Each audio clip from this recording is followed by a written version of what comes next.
सुरक्षा संबंधित विषयों पे तो चर्चा होती ही है, आर्थिक विषय भी अब राजनीतिक बहस का एक बहुत बड़ा मुद्दा बन चुके हैं।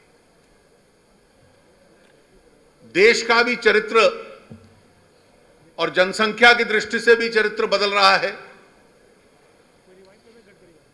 एक नौजवान जनसंख्या है, सब लोग जल्दी में हैं और इसलिए आक्रोश भी उनमें खूब आता है। जो मध्यम वर्ग है उसकी संख्या भी बढ़ती है और उसके साथ साथ एक और वर्ग है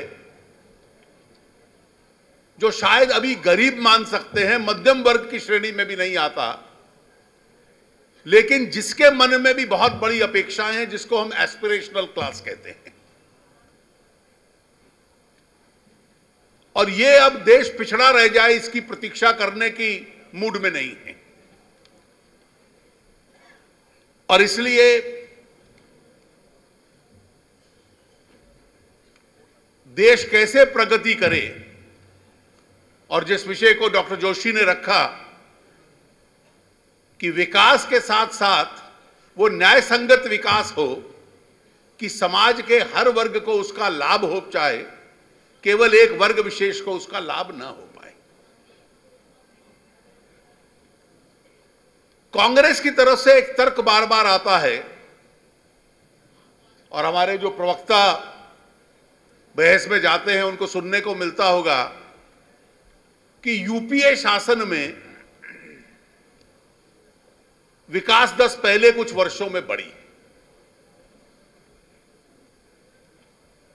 जो आरंभिक विकास दर थी इस देश की स्वतंत्रता के बाद वो 2%, 3% थी।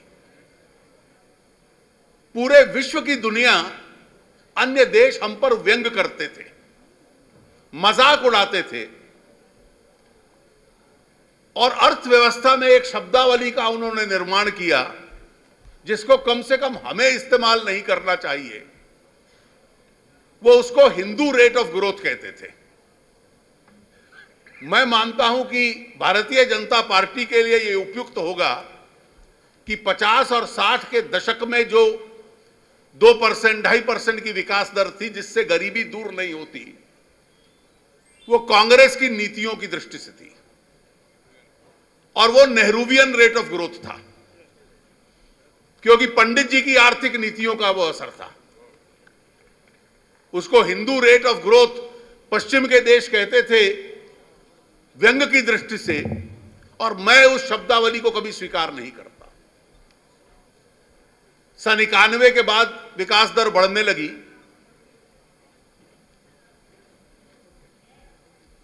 हमें समझ लें कि एनडीए ने जब शासन छोड़ा तो यूपीए के हाथ में 8.4% ग्रोथ रेट इस देश की कर शासन छोड़ा था। जो टेक ऑफ पॉइंट था यूपीए के लिए, विकास दर इस देश की 8.4% थी, जो उस वक्त की विकास दरों में बहुत मानी जाती थी। कीमतें नियंत्रण में थी, विदेशी पूंजी खूब थी, और जो यूपीए के अर्थशास्त्रियों ने शासन में आने के बाद 2004 में पहला इकोनॉमिक सर्वे लाए तो एक रोबस्ट इकोनॉमी दी है, उस अर्थव्यवस्था का वर्णन उन्होंने वो किया था। और जैसा लगता है कि यूपीए अब तक सत्ता छोड़ने वाली है, जो एक यूपीए कांग्रेस विरोधी माहौल इस देश में है, तो 8.4% ग्रोथ रेट इनहेरिट किया था और शायद 4, 4.5% पे छोड़कर उसको जाएगी। ये तीसरा क्वार्टर है था जो इस वर्ष का, वो 4.3% था। डॉक्टर साहब ठीक कह रहे थे कि केवल विकास से काम नहीं चलेगा, पर विकास का एक लाभ है, चाहे निवेश देश के भीतर से हो निवेश बाहर से हो, आर्थिक गतिविधि बढ़ती है, इकोनॉमिक एक्टिविटी बढ़ती है, रोजगार के अवसर बढ़ते हैं, उद्योग मुनाफा कमाता है तो सरकार का राजस्व बढ़ता है, राजस्व बढ़ता है और सरकार की जेब में पैसा होता है। ट्रिकल डाउन से डॉक्टर साहब ने ठीक कहा, अपने आप में समस्या हल नहीं होती, लेकिन जिस सरकार की जेब में पैसा होता है, गरीबी उन्मूलन की योजनाएं केवल वही सरकार कर सकती है। और बीच में भी जो विकास दर यूपीए के दौरान बढ़ी, उसकी आप कल्पना कर लीजिए उसका कारण क्या था। वो कोई एआईसीसी हेडक्वार्टर की विकास दर नहीं थी, पूरे देश की विकास दर थी। 10 साल तक गुजरात की विकास 10% रही। 1%, 1.5%, 2% कृषि की गुजरात की विकास दर 11 और 12% पे पहुंच गई। मध्य प्रदेश अपने आप में टर्न अराउंड स्टोरी है। जो बीमारू शब्द था कि आर्थिक दृष्टि से कमजोर राज्य उसमें आएंगे, तो बीमारू में मध्य प्रदेश था। शायद मध्य प्रदेश उस बीमारू के अस्तित्व से बाहर निकल आया। 18% कृषि की विकास दर है, और अगर एक वर्ष में 18% बढ़ती है तो वहां के किसान को कितना लाभ होगा, इसकी कल्पना आप कर लें। जीडीपी की विकास दर भी 10-11%। सबसे खराब 15 साल तक प्रशासन बिहार का रहा, और आज बेस छोटा है अर्थव्यवस्था का। 11.5-12% की विकास दर उस पिछड़े बिहार की भी है, सुशील जी जिसके फाइनेंस मिनिस्टर हैं। 9% से ऊपर 10% के नजदीक छत्तीसगढ़। बहस होगी बजट के ऊपर, तो वेंकैया जी एक बार आप ये एनडीए शासित प्रांतों की विकास दर को अलग कर दीजिए, तो बाकी देश की विकास दर कितनी थी। तो यह स्पष्ट हो जाएगा कि ये जो कहानी बार बार यूपीए के लोग पढ़ाते हैं कि हमारे शासन में विकास दर थी, वो इन राज्यों की वजह से बढ़ी। यूरोजोन का क्राइसिस हो गया, और यूरोजोन के संकट से दुनिया के ऊपर प्रभाव पड़ा। अटल जी की सरकार के जमाने में ईस्ट एशियन क्राइसिस हुआ। ईस्ट एशियन क्राइसिस का मुकाबला करने के लिए इंफ्रास्ट्रक्चर के प्रोजेक्ट देश के भीतर आरंभ कर दिए। भारत के अंदर डोमेस्टिक डिमांड बहुत है। आपने जब डोमेस्टिक इकोनॉमिक एक्टिविटी शुरू की, ये नेशनल हाईवे डेवलपमेंट प्रोग्राम है, ये ठीक उस वक्त आरंभ हुआ जबकि पूरे इस क्षेत्र के अंदर आर्थिक संकट फैला हुआ था। रोजगार के अवसर बन गए, इकोनॉमी ग्रो करने लग पड़ी और वापस रास्ते पर आ गई, और 8.4% ग्रोथ रेट पर अटल जी की सरकार ने उसको छोड़ दिया। मित्रों, आज जो सही संकट है देश का, 60% के करीब लोग, कुछ ज्यादा हो सकते हैं, कम नहीं है, वो कृषि में है। और कृषि का जो योगदान है देश की आय को, जो जीडीपी को, वो अब 15-16% बचा है। तो 16% आमदनी इस देश की 60% लोगों में जाती है। तो स्वाभाविक है कि कृषि में जितने लोगों को काम करना चाहिए बहुत अधिक है, उससे ज्यादा। और पूरे विश्व का यह अनुभव है कि कृषि में से लोग बाहर निकलते हैं, उत्पादन क्षेत्र में जाते हैं, सेवाओं में जाते हैं, मैन्युफैक्चरिंग में, सर्विसेज में, माइनिंग में, रियल एस्टेट में, और तभी विकास बढ़ता है। अन्यथा जिस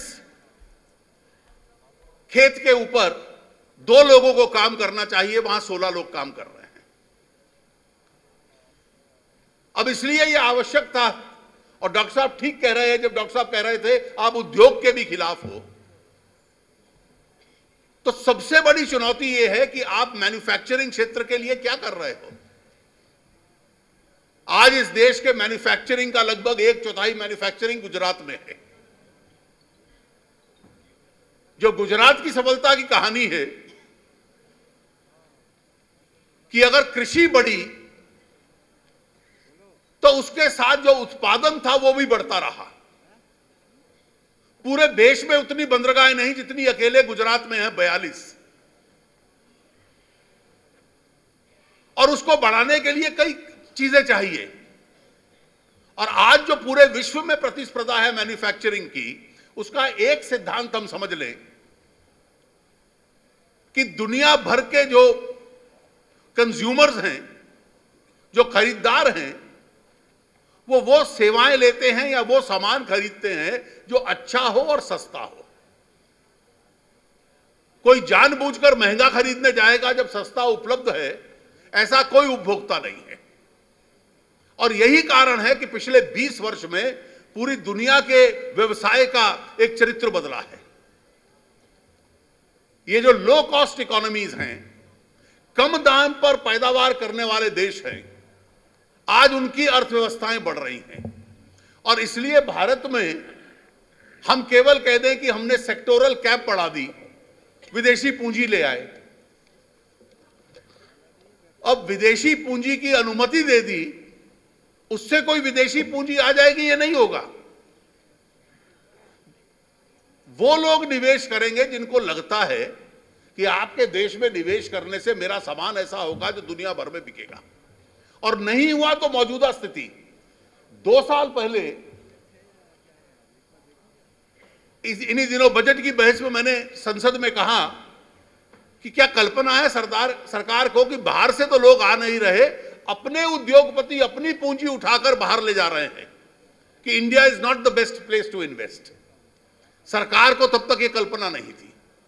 और इसलिए सबसे बड़ी चुनौती यह है कि उत्पादन क्षेत्र, मैन्युफैक्चरिंग सेक्टर में अगर आपको 100 मिलियन 10 करोड़ रोजगार खड़े करने हैं तो आपको उत्पादन क्षेत्र के जो रिफॉर्म्स है, सुधार हैं, वो करने पड़ेंगे।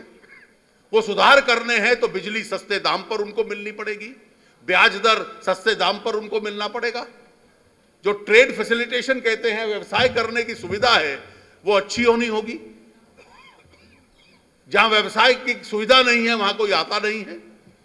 आपके पोर्ट्स, आपकी बंदरगाहें, आपका इंफ्रास्ट्रक्चर, आपका हाईवेज, आप कल्पना कीजिए कि सरकार ने किया क्या है। टेलीकॉम एक सफलता की कहानी थी, एक सक्सेस स्टोरी थी। जिस दिन से 2G के घोटाले में भ्रष्टाचार हुआ, एक सक्सेस स्टोरी चिंता का विषय बन गई। और जो दुनिया के सबसे तेजी से बढ़ रही टेलीकॉम इकोनॉमी थी, आज कोई स्पेक्ट्रम खरीदने को तैयार नहीं है। टेलीकॉम मिनिस्टर कहते हैं कि आप स्कैम्स की बात क्यों करते हो। स्वाभाविक है, लोकतंत्र में आप स्कैम करोगे तो उसका जिक्र होगा। हाईवे एक सक्सेस स्टोरी थे। आज सुबह कोई कह रहे थे कि रूरल डेवलपमेंट का बजट कम कर दिया गया है।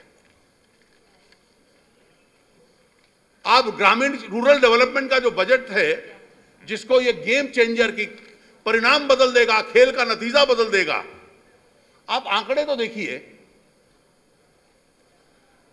मनरेगा को 40,000 करोड़ रुपया साल का देते थे, पिछले साल उसको 33 कर दिया। 33 में से खर्च हुआ 29, इस बार फिर 33 देंगे, खर्च होगा 25।